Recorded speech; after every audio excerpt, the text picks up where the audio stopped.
Xa estamos de volta no Quen anda aí e hoxe temos a historia dunha muller que ben podería ser a protagonista da súa propia odisea.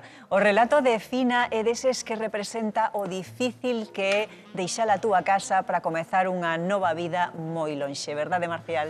Sí, eu decía antes, hai uns minutos, María, non, é Fina, non?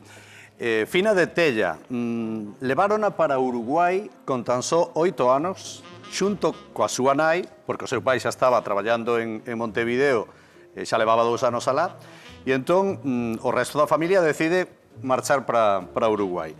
A nai, Fina, con 8 anos, e a súa irmá con tan só 2 aniños. 2 aniños. Pero non marchou unha noite calquera, non?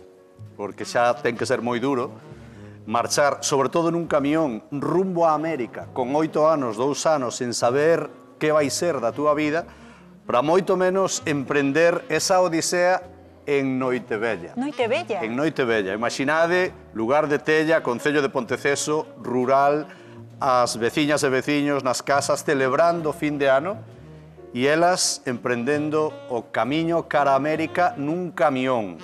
Esa noite creo que non a esquece na vida. Fina, moi boa tarde. Hola, Fina, boas tardes. Hola, hola.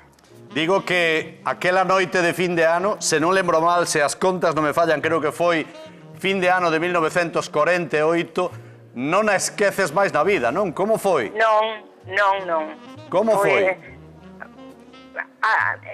Eu vime nun camión, como levaban antes as vacas, vimos nun camión e saímos ás 12 da noite de Tella, non sei a que hora chegamos a Vigo.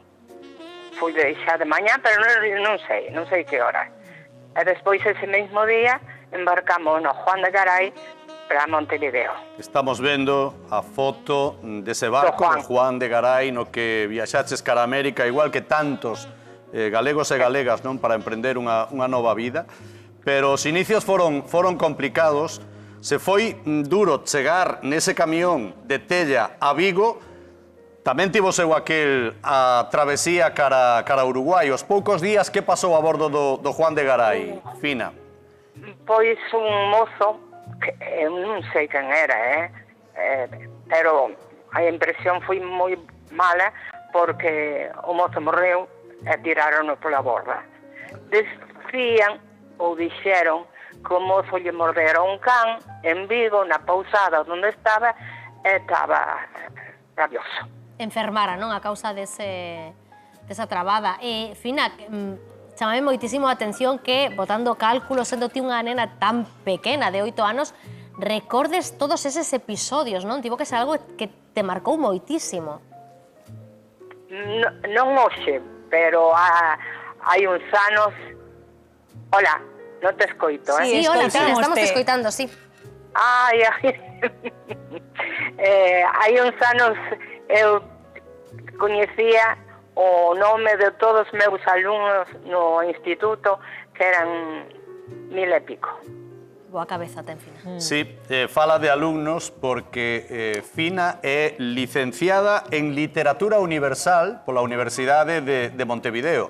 Alá traballou como profesora de literatura durante prácticamente toda a vida, non? Como foi?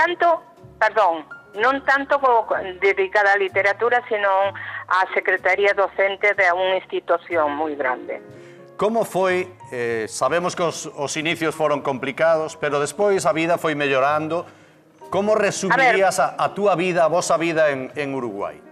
A ver, a nosa vida, a miña irmá, a miña, foron dúas nenas normales, fomos á escola, fomos ao liceo, fomos sin problema. Os que traballaron moito foi miña nai e meu pai, que lograron, a ver, facer América, como se di vulgarmente. Claro. Conseguiron, non? Conseguiron. A base de moito traballo, supoño. De moito traballo. O único que lamento que meu pai morreu en Montevideo, cousa que ele non quería. Fina, e durante todo ese tempo que estivestes en Montevideo, pensabas en Tella, lembrabas a túa terra ou o trauma da viaxe fixo que non? Hai unha cousa que non lle contei a Marcial porque son tantas as cousas.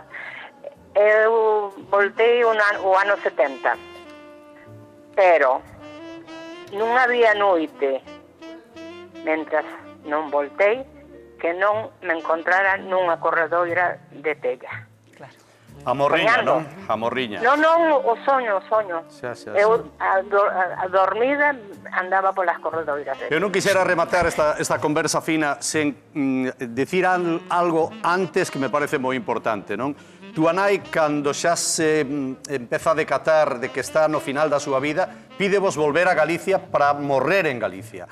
E teu pai morreu en Montevideo, pero que foi o que vos pediu? Onde están as cinzas de teu pai? Están na isla de Cisarga. En Malpica, porque ele era de Malpica. Na isla de Cisarga están as cinzas. Xa. Iso foi o que vos pediu e vos quixestes de cumprir ese soño. Sí. Allí están.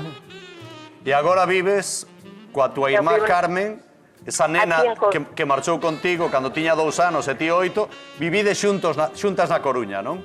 Na Coruña, sí, señora. Aquí na... Pois vaya historia, cando pensamos que xa non podemos superar a da semana anterior, agora coñecemos a de Fina, toda esa odisea que empeza pois nun día de noite bella. Bueno, cun final feliz, como nos dicía Marcial. Moitísimas grazas, Fina, por compartir esta historia hoxe con nós e un aplauso para ela, por favor. Sí.